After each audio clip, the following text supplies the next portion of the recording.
और आज से चिलचिलाती धूप से मिल सकती है थोड़ी राहत। कहीं कहीं हल्के से मध्यम दर्जे की बारिश के आसार। अगले 2 से 3 दिनों में मानसून के प्रवेश की संभावना।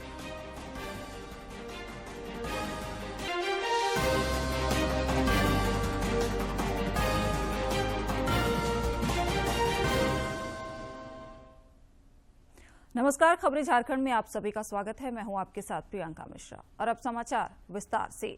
प्रधानमंत्री नरेंद्र मोदी आज बिहार के 1 दिवसीय दौरे पर हैं। अपने दौरे के क्रम में श्री मोदी ने राजगीर स्थित नालंदा विश्वविद्यालय के नए परिसर का अनावरण किया। इस दौरान प्रधानमंत्री ने विश्वविद्यालय परिसर में पौधा भी लगाए। इस मौके पर अन्य लोगों के अलावा विदेश मंत्री एस जयशंकर और बिहार के मुख्यमंत्री नीतीश कुमार भी मौजूद थे।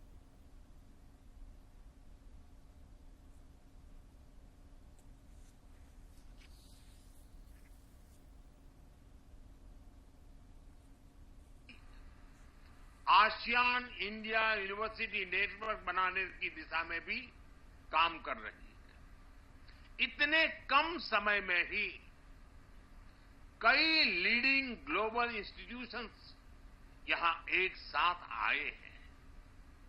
एक ऐसे समय में जब 21वीं सदी को एशिया की सदी कहा जा रहा है, हमारे ये साझा प्रयास हमारी साझी प्रगति को नई ऊर्जा देंगे।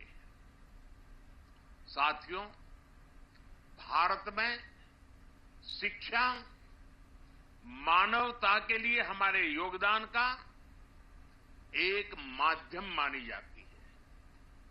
हम सीखते हैं ताकि अपने ज्ञान से मानवता का भला कर सकें। इससे पहले प्रधानमंत्री नरेंद्र मोदी ने नालंदा विश्वविद्यालय के भग्नावशेष का दौरा किया और वहां की प्राचीन संस्कृति के बारे में जाना।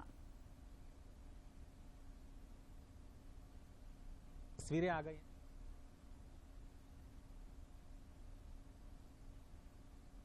पहुंच चुके हैं और थोड़ी देर पहले उन्होंने यहां का दौरा किया और यहां की जो प्राचीन संस्कृति है, प्राचीन विरासत, उसके बारे में नज़दीकी से जानने की कोशिश की और संपूर्ण विश्व को ये संदेश कि भारत विध्वंस में नहीं बल्कि निर्माण में यकीन रखता है और एक बार फिर से नई शुरुआत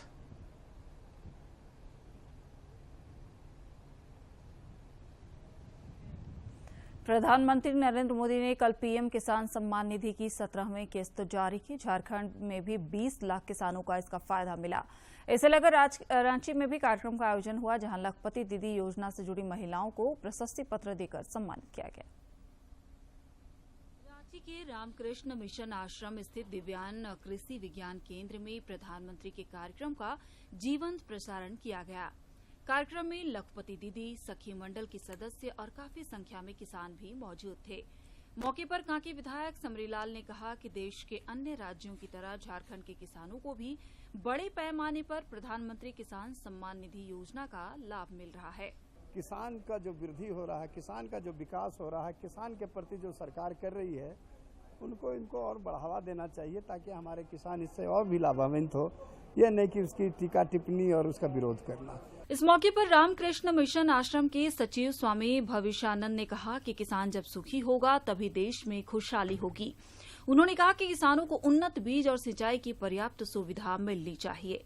तो ये उम्मीद है स्वामी विवेकानंद नया जो भारत है, जो झोप से, झोट से, जंगल से, पहाड़ से किसान का लांगल पकड़ करके मछुआ का जाल पकड़ नया भारत होगा। ये भारत जाग रहा है। भारत इतना उठेगा जो अतीत का गौरव भी म्लान हो जाएगा एवं भारत माता कभी निर्दित नहीं जाएगी। वाराणसी से प्रधानमंत्री ने पीएम किसान सम्मान निधि योजना की 17वीं किस्त जारी की। अपने खाते में पैसे पाकर किसान काफी खुश नजर आए। किसानों ने कहा कि प्रधानमंत्री नरेंद्र मोदी की इस योजना ने उन्हें बहुत बड़ी मदद पहुंचाई है। प्रधानमंत्री जो दिए हैं 16 किस्त, उसके लिए बहुत ही धन्यवाद करते हैं प्रधानमंत्री को। किसानों के लिए किसान सम्मान निधि बहुत खुशखबरी का बात है। बहुत अच्छा योजना किसानों के लिए प्रधानमंत्री जी लागू किए हैं, जो कि ऐसे सुविधा किसानों के लिए पहली बार मिला है। इस विषय में हम लोग को माननीय प्रधानमंत्री द्वारा ये जो सहयोग राशि है उसको हम लोग किसान भली भांति अच्छे उपयोग में करते हैं। इस मौके पर कृषि विज्ञान केंद्र की ओर से लखपति दीदी योजना से जुड़ी 10 महिलाओं को प्रशस्ति पत्र देकर सम्मानित किया गया। और दीदी लोग अभी हम लोग से सहयोग लेके लखपति बनने का उम्मीद रख रहे हैं और आगे बढ़ रहे हैं। और मैं अपने गांव में सारे किसान दीदियों को खुद भी वही प्राकृतिक खेती करती हूं और दीदियों को भी यही सलाह देती हूं कि आप भी प्राकृतिक खेती करें और उसके क्या फायदा है यह भी बताती हूँ। इसमें हमको इतना अच्छा बदलाव आया है कि हम दीदी लोग को भी आजीविका से जुड़ने के लिए बोलते हैं और छोटा छोटा योजना जो है जो हम लोग का ब्लॉक से योजना पास होती सरकारी योजना सबको बतलाते हैं। जिसमें हम अभी बहुत सारे खेती लगाते हैं जैसे कि करेला हो गया, कद्दू हो गया, टपक सिंचाई में मिर्चा हो गया और उसके अलावा भी हम अभी ड्रोन प्रशिक्षण लेने के लिए गए थे समस्तीपुर बिहार। दिव्यांग कृषि विज्ञान केंद्र में आयोजित कार्यक्रम में JSLPS के संजय भगत, KVK डॉक्टर अजीत कुमार समेत अन्य लोग मौजूद थे। दूरदर्शन समाचार के लिए रांची से विकास के साथ करमवीर की रिपोर्ट। उधर गिरिडीह के किसानों ने भी PM किसान सम्मान निधि के तहत खाते में पैसे आने पर खुशी जाहिर की है। किसानों ने कहा कि ये योजना उनके लिए वरदान साबित हो रहा है। भाजपा सरकार के द्वारा मुझे 2000 की राशि PM किसान सम्मान निधि के तौर पे प्राप्त हुई और ये राशि हमें जो है धान बीज खाद वगैरह लेने के लिए बहुत ही लाभदायक है। प्रधानमंत्री किसान सम्मान निधि द्वारा प्राप्त हुआ। इस तरह से आज हमको लगभग 34,000 रुपया प्राप्त हुआ। इससे हमें खेती करने में बहुत राहत मिलती है। मेरा खाता में 17वां किस्त पैसा आया 2000 रुपया भी, टोटल 34,000 आया 17वां किस्त। और है सो इसी तरह से हम लोग का मिलने रहना चाहिए कि हम लोग कुछ आगे भी खाद बीज का काम करें और खेती भी करें। अपना काम खेती करने के लिए उनकी को हम धन्यवाद देते हैं। हम लोग खाद बीज के लिए 2000 रुपया हमारे खाता में दिए हैं। खाद बीज के लिए मोदी ने हम लोग को हमारे खाता में भेजता है, जिससे हम लोग सभी परिवार मजदूरी की खेती करके लाभ उठाते हैं। मुख्यमंत्री चंपई सोरेन आज दोपहर बाद प्रोजेक्ट भवन परिसर से मादक पदार्थों के रोकथाम को लेकर जागरूकता रथ को रवाना करेंगे। यह रथ लोगों को मादक पदार्थों के उपयोग से होने वाले नुकसान के प्रति जागरूक करेगा। इस दौरान कई मंत्री और विभागीय अधिकारी भी मौजूद रहेंगे। रांची के उप विकास आयुक्त दिनेश कुमार यादव की अध्यक्षता में कल हुई बैठक में मादक पदार्थों की रोकथाम को लेकर जागरूकता अभियान चलाने का निर्णय लिया गया। उन्होंने बैठक में सभी संबंधित पदाधिकारियों एवं संबंधित गैर सरकारी संस्था के सदस्यों से कहा कि विद्यालयों में 11वीं एवं 12वीं के बच्चों को इस कार्य से जोड़कर आज से 26 जून तक रांची जिले में जागरूकता अभियान चलाने का निर्देश दिया। जमीन कारोबारी शेखर कुशवाहा से 3 दिन ईडी और पूछताछ करेगा। ईडी की विशेष अदालत ने शेखर की रिमांड अवधि 3 दिन तक और बढ़ा दी है। इससे पहले 3 दिनों की रिमांड अवधि कल पूरा होने पर ईडी ने शेखर को PLMA कोर्ट में पेश किया। ईडी ने कोर्ट को बताया कि शेखर कुशवाहा ने पूछताछ के दौरान कुछ सहयोगियों के नाम बताए हैं जो जमीन के जाली दस्तावेज बनाने और खरीद फरोख्त में शामिल हैं। ईडी ने कुछ और लोगों को भी इस मामले में समन किया है। इधर धनबाद जिले में राष्ट्रीय राजमार्ग संख्या 19 पर बरवा थाना क्षेत्र में कल रात हुए भीषण सड़क हादसे में कार पर सवार 4 लोगों की घटनास्थल पर ही मौत हो गई। वहीं एक की हालत गंभीर बताई जा रही है। स्थानीय लोगों के अनुसार कार सवार 5 युवक घटनास्थल के आसपास के ही रहने वाले थे। बताया जा रहा है कि गलत दिशा से जा रही वाहन की टक्कर एक दूसरे वाहन से हो गई, जिससे ये भीषण हादसा हुआ। गंभीर रूप से घायल एक युवक को स्थानीय अस्पताल में भर्ती कराया गया है।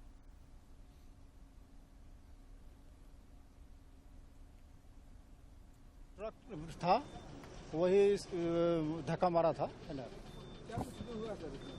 इसमें हमको तो लग रहा है कि देखने से लग रहा है कि 4 आदमी, लगभग 5 आदमी था, तो 1 आदमी था तो उसको घायल था तो उसको एम्बुलेंस से भेजा गया। राजधानी रांची के जगन्नाथपुर में रथ मेला का आयोजन 7 जुलाई से होगा। पिछले वर्ष की तरह इस वर्ष भी मेले में दुकान लगाने के लिए दुकानदारों को पैसे देने होंगे। इसके लिए मेला परिसर का टेंडर किया जाएगा। उसी के अनुसार रोजाना की दर से किराया तय किया जाएगा। मेले के सफल आयोजन को लेकर कल उपायुक्त राहुल कुमार सिन्हा ने मंदिर प्रबंधन कमेटी के पदाधिकारियों के साथ बैठक की। उन्होंने कहा कि इस बार भी सुरक्षा के पुख्ता इंतजाम किए जाएंगे। चारों ओर सीसीटीवी से निगरानी की जाएगी। इधर देश में नए आपराधिक कानून 1 जुलाई से लागू हो जाएंगे। हिट एंड रन कानून को लेकर नए कानून में क्या है मिथक और सच, जानते हैं इस वीडियो क्लिप में। नए कानून लोगों की भलाई पर जोर देते हैं, लेकिन जानकारी की कमी के चलते नए कानून को लेकर कई तरह की भ्रांतियां, सवाल और शंकाएं हैं। तो चलिए आज बात करते हैं नए कानूनों को लेकर फैलाए जा रहे मिथक और सच्चाई की। मिथक है कि हिट एंड रन मामलों में 10 साल की सजा और 10 लाख जुर्माने का प्रावधान है। 10 साल की बढ़ी हुई सजा उन लोगों के लिए है जो हिट एंड रन मामले की रिपोर्ट किए बिना भाग जाते हैं। अपराध अभी भी जमानती है। भारत सरकार ने ट्रक ड्राइवरों द्वारा उठाई गई चिंताओं पर ध्यान देते हुए भारतीय न्याय संहिता 2023 की धारा 106(2) के प्रावधानों को अभी लागू नहीं किया है। नौसेना प्रमुख ने प्रधानमंत्री नरेंद्र मोदी से मुलाकात कर उन्हें भारतीय नौसेना के विभिन्न परिचालन और प्रशासनिक गतिविधियों के बारे में जानकारी दी। प्रधानमंत्री को भारतीय नौसेना में चल रही विभिन्न गतिविधियों के बारे में जानकारी दी। इसके साथ ही साथ किसी भी समय, कहीं भी, किसी भी तरह से युद्ध के लिए तैयार रहने और क्षमता निर्माण में आत्मनिर्भरता पर ध्यान केंद्रित करते हुए राष्ट्रीय समुद्री हितों की रक्षा करने की नौसेना की प्रतिबद्धता का आश्वासन। देश में नया डाकघर कानून लागू हो गया है। केंद्र सरकार ने नए डाकघर कानून के प्रावधानों को प्रभावी करने के लिए अधिसूचना जारी कर दी है। केंद्रित सेवाओं और सरकारी योजनाओं के लाभों को अंतिम छोर तक पहुंचाने के लिए एक सरल विधायी ढांचा तैयार करने के साथ ही जीवन को आसान बनाना है। नए कानून में डाकघर को पहले दिए गए पत्रों को इकट्ठा करने, संसाधित करने और वितरित करने का जो विशेष अधिकार था उसे बंद कर दिया गया। अधिकतम शासन और न्यूनतम सरकार के लक्ष्य को बढ़ावा देने के लिए नए कानून में कोई दंडात्मक प्रावधान नहीं है। अधिनियम में ये भी कहा गया कि डाक सेवा महानिदेशक को भारतीय डाक का प्रमुख नियुक्त किया जाएगा। उनके पास सेवाओं के शुल्क और डाक टिकटों की आपूर्ति सहित विभिन्न मामलों पर नियम बनाने की शक्तियां होंगी। संसद ने पिछले साल दिसंबर में डाकघर विधेयक 2023 जो था उसे पारित किया था।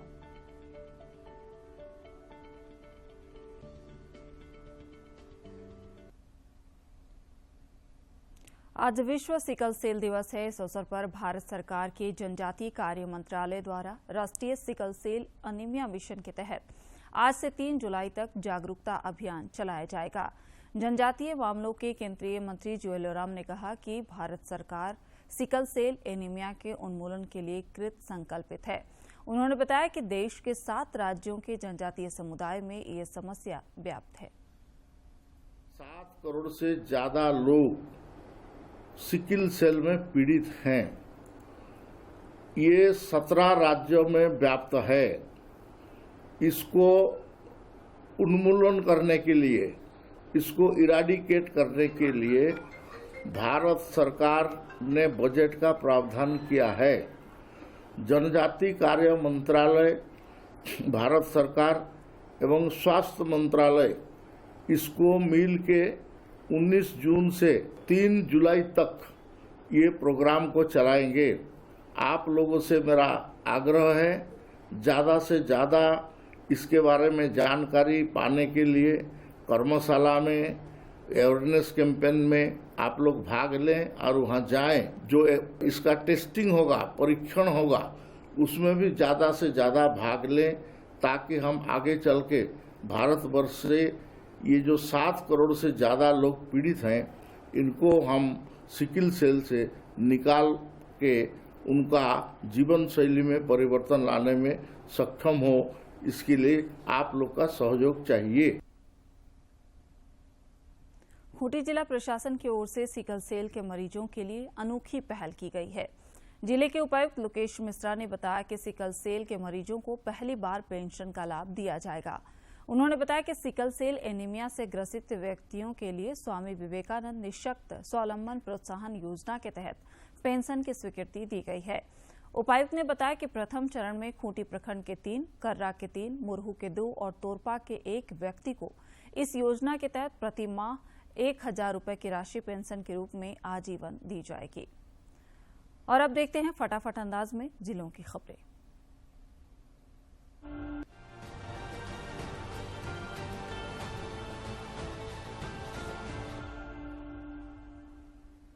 हजारीबाग की उपायुक्त नैंसी सहाय की अध्यक्षता में समानालय सभा कक्ष में राष्ट्रीय राजमार्ग प्राधिकरण की बैठक हुई। बैठक में उपायुक्त ने परियोजना निदेशक को अधिग्रहित भूमि के भूस्वामियों को ससमय मुआवजा की राशि हस्तांतरित करने का निर्देश दिया। उन्होंने कहा कि जमीन अधिग्रहण के दौरान भूधारकों के साथ सहयोगात्मक रवैया अपनाएं। हजारीबाग के उपायुक्त नैंसी सहाय ने साप्ताहिक जनता दरबार का आयोजन किया। मौके पर उपायुक्त ने लगभग 2 दर्जन मामलों की सुनवाई तथा ऑन स्पॉट निष्पादन के लिए संबंधित विभाग और पदाधिकारियों को आवेदन अग्रसारित किया।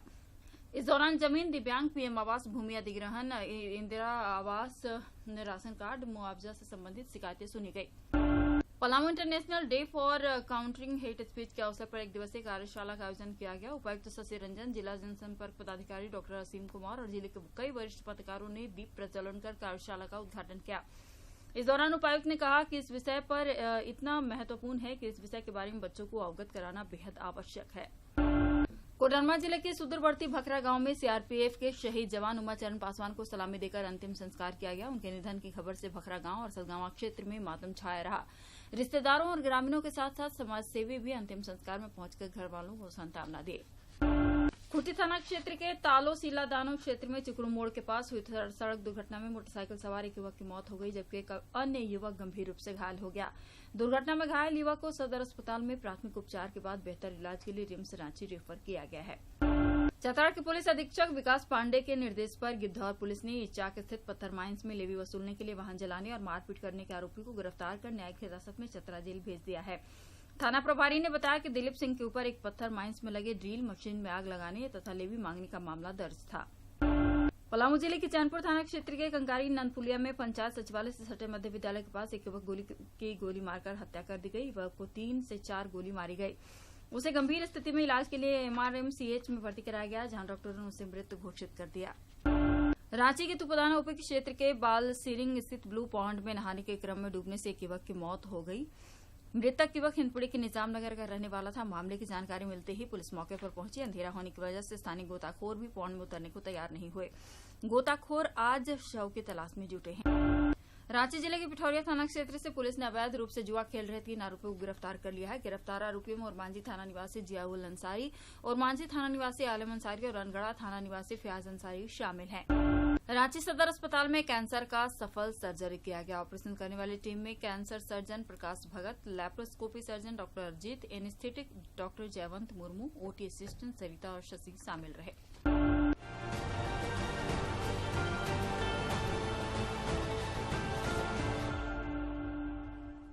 मुंबई इंटरनेशनल फिल्म फेस्टिवल में इस बार फिल्म को कई श्रेणियों में बांटा गया है, जिसमें मिशन लाइफ और वाइल्ड लाइफ, आजादी की कहानियां जैसी कई श्रेणियां हैं। NAFDC के संयुक्त सचिव ने डीडी न्यूज से खास बातचीत में विस्तृत जानकारी दी।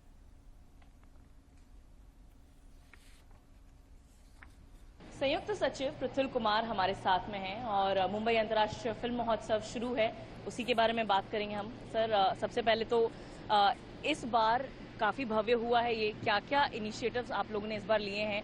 इस बार पहली बार ये डॉक्यूमेंट फिल्म बाजार ऐड किया गया है, जिसमें करीबन 30 स्टॉल्स हैं जो डिफरेंट कंट्रीज और स्टेट्स की पॉलिसी दिखाती हैं। बाकी जो हमारे VFX और टेक्नोलॉजी के स्टॉल्स हैं उनका यहाँ दर्शाने के लिए जो फिल्म मेकर्स आए हुए हैं उनके लिए नई नई टेक्नोलॉजीज हैं जो वो देख सकते हैं। क्या कहेंगे आप इस बार के सिलेक्शन के बारे में, जूरी के बारे में, किस तरीके से हमें ये एंट्रीज आई हैं?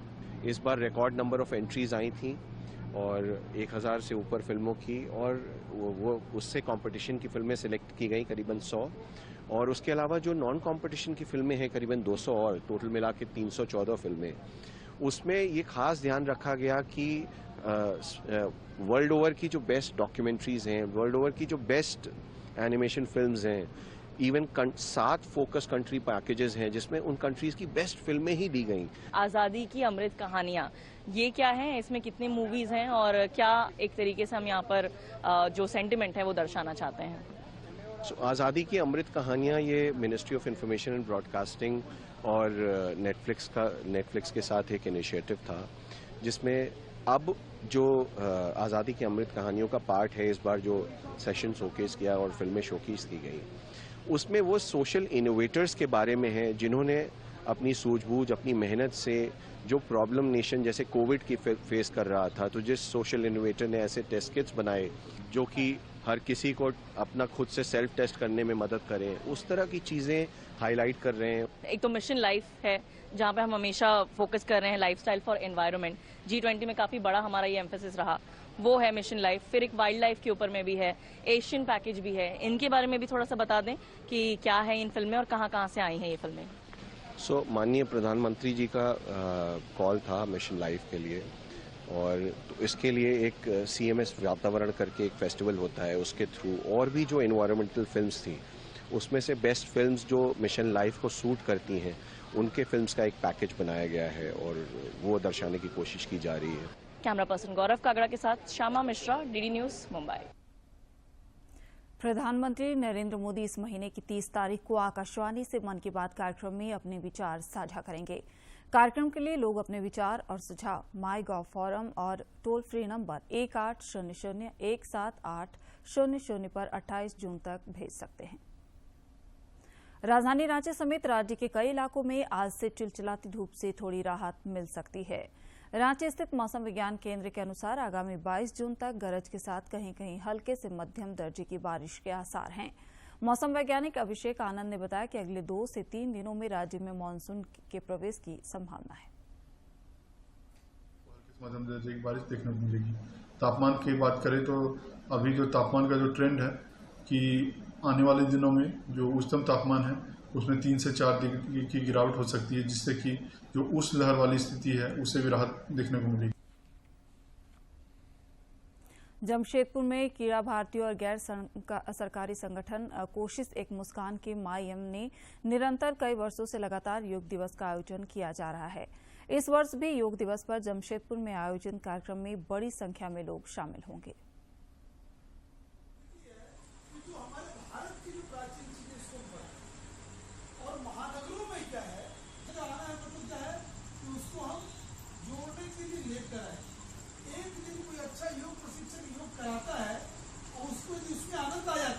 अपने देश के वासियों को स्वस्थ रखने की दिशा में काम कर रही है। हम लोग सिर्फ खेल खिलवाते हैं और खेल के माध्यम से लोगों को स्वस्थ रखते हैं, और ये कीड़ा भारती का ये मानना है कि अपने देशवासी अगर स्वस्थ रहेंगे तो निश्चित रूप से देश भी प्रगति करेंगे, देश की प्रगति उन्नति भी होगी।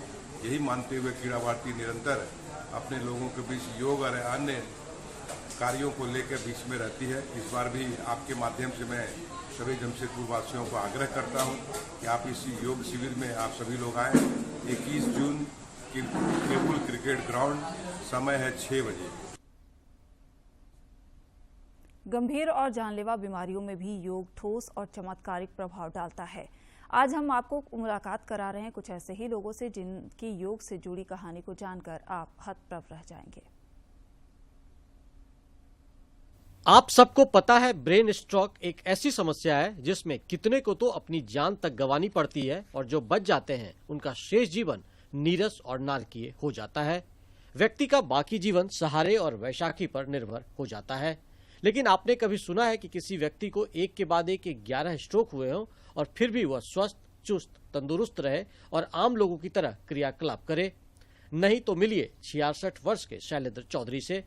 2 बार अल्सर फटने और 11 बार स्ट्रोक होने के बाद बकौल डॉक्टर उनका जीवन सहारे और दवाइयों पर गुजरने वाली थी।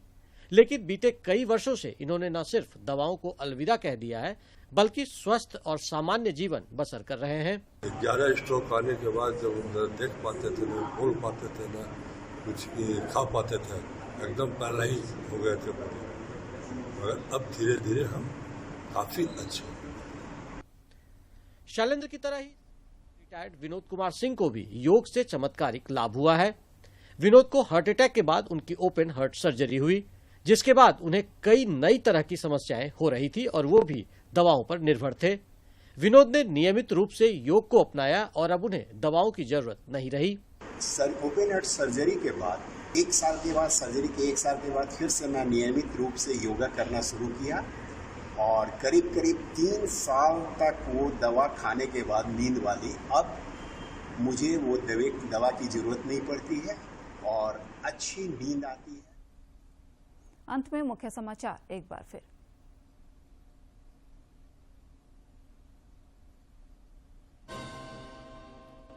प्रधानमंत्री नरेंद्र मोदी आज बिहार के 1 दिवसीय दौरे पर। राजगीर में नालंदा विश्वविद्यालय के भग्नावशेष का किया भ्रमण, नए परिसर का भी किया उद्घाटन। जमीन कारोबारी शेखर कुशवाहा की रिमांड अवधि 3 दिन और बढ़ी। पूछताछ के दौरान ईडी को कुछ और मिले सुराग। जमीन के जाली दस्तावेज बनाने वाले कई अन्य को भी समन। धनबाद में जीटी रोड पर देर रात भीषण सड़क हादसा, कार में